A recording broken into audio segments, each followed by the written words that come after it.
Hello, this is Helen Griffin, and I'm demonstrating yet another variation of the long tail cast-on. And while I'm doing so, I'm going to first review some of the basics of some other long tails, so you can see the changes I'm making. I'm starting with a loop and a tail, and I'm going to put it on the needle, and I'm going to make some standard slingshot variation long tail stitches. You put the needle into the loop at the base of the thumb, pick up a stitch, snug it up gently, and you have your yarn. So let's look again. You put the needle into the base of the stitch, and you have a simple cast on. I like to call this a simple purl cast on because the yarn is coming to the front as it would with a purl. If you think about it, this is a knit cast on because the yarn is coming to the back like a knit. It's a variation. Some people call them make one right, make one left. I think knit and purl are easier. Okay, so this is your standard long tail. And one of the disadvantages with a standard long tail is when you turn the work to work your first row, this row 0, which is what I like to call the row that you make as you make the long tail cast on, is a row of purls. And there are people who just don't like the long tail cast on because of this.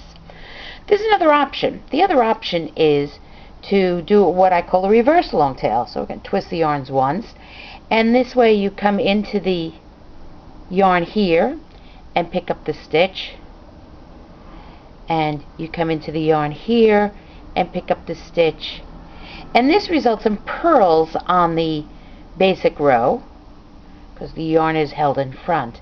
But it also does something else. Our basic stitch that we're starting with is, as I like to call it, a knit stitch. So we have a row of knits followed by a row of purls, almost like garter. And I'm going to show you some stuff I've done previously just to make that clear.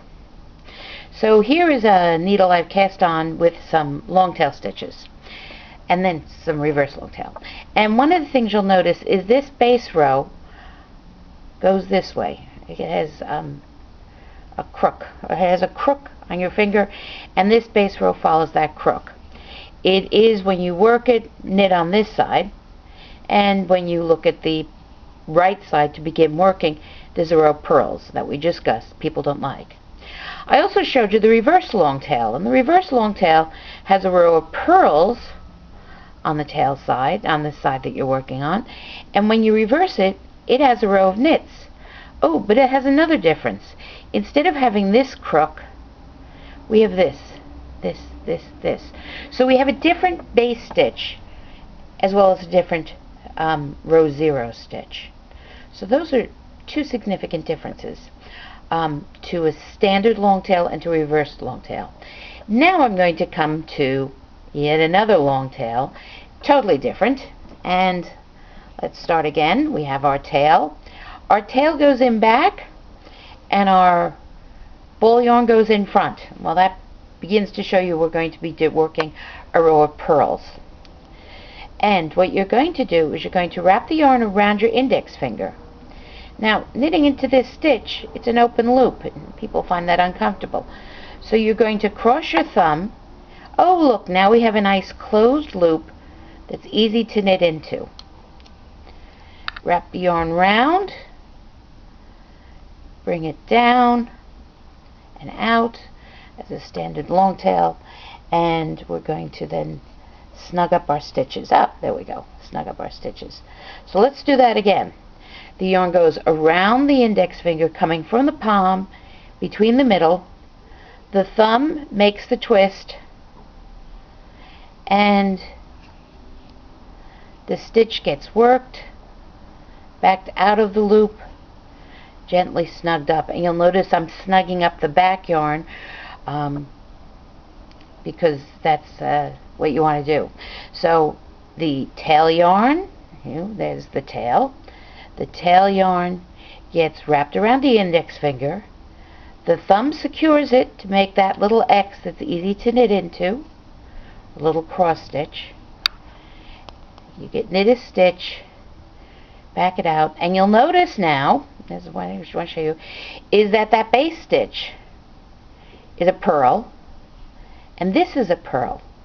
So in the previous long tails that we've done, we've had different stitches from the base and the purl. So we had a purl and a knit, or a knit and a purl. This one we have a purl and a purl. So we have 2 rows of stocking knit being worked. That's something different.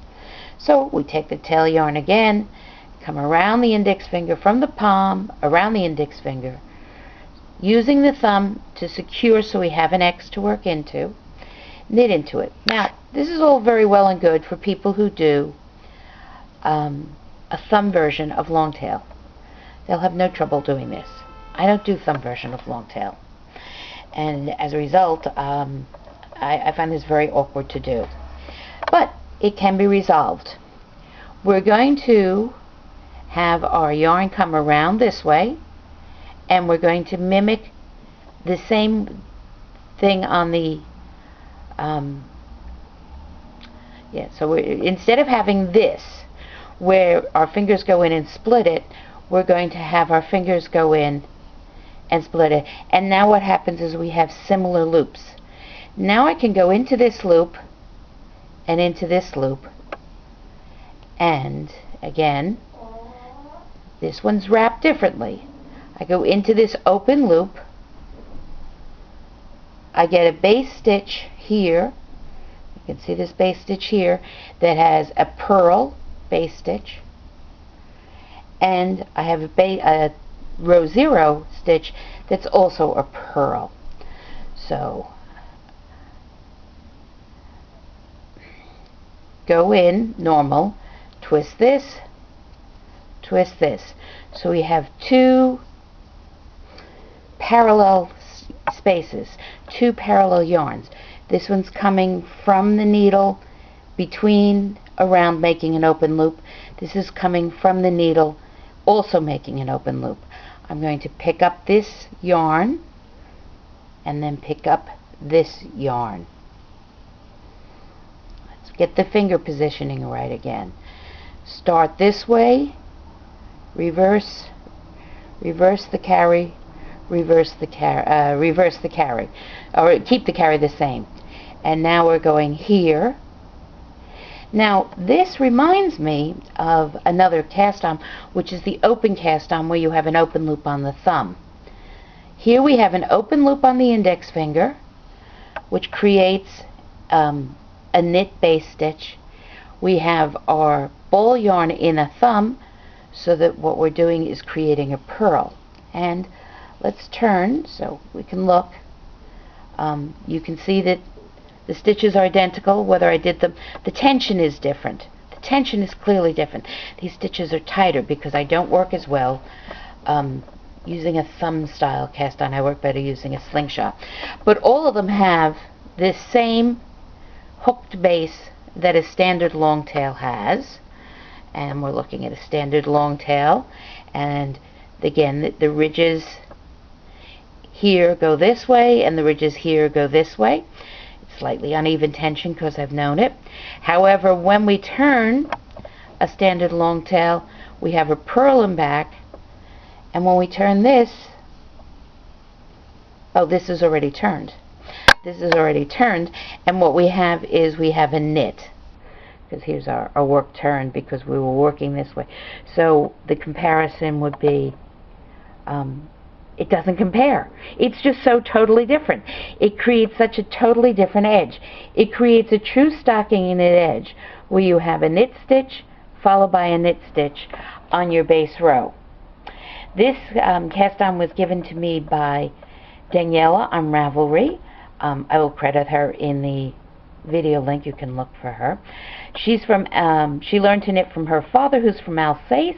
So we're going to momentarily call this the Alsace version of the long tail cast on. It's a long tail cast on that when you go to knit the first row is in knitting and the base row is in knitting, giving you a lovely, interesting look for your long tail cast on and another variation. I hope you enjoy this.